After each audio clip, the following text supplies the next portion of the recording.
Do you remember the video before this one, where we talked about downplaying racism? Hold that thought as we discuss today's topic on the children's park in Volkspark Friedrichshain. It's giving strange. It's giving backward. It's giving crude.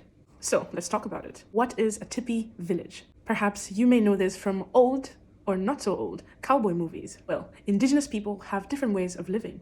One out of many is living in those tippy villages. They have a rich and diverse indigenous culture with a history that dates back to thousands of years. So, to understand the colonial continuity with this playground, let's go back to the race theory of Carl von Linnaeus of 1835. He divided the human race into white, red, yellow, and black.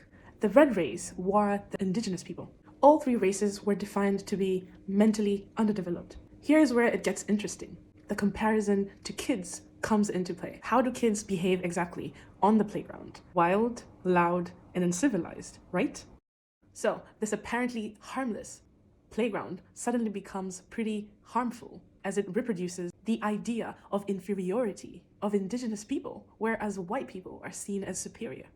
I will give you another example. This song was played during carnival season in Germany. Listen closely to the lyrics. Komm, hol das Lasso raus. Wir spielen Cowboy und Indianer. Wir reiten die Wette. Ohne Rast und ohne Ziel. Hast du mich umzingelt, werde ich mich ergeben.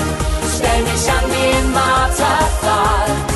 Komm, hol das Lasso raus, so wie beim ersten Mal. It sounds pretty harmless, but in reality, this game was an actual genocide that happened. European settlers killed not only 1 million, but 56 million indigenous people over about 100 years in the South, Central, and North America. You see, the problem with racism is how well it is downplayed. So much that to the eyes of someone outside the race in question, it looks completely harmless. It is important to recognize and confront these forms of racism. Stay tuned for next time as we do a little bit of a roleplay.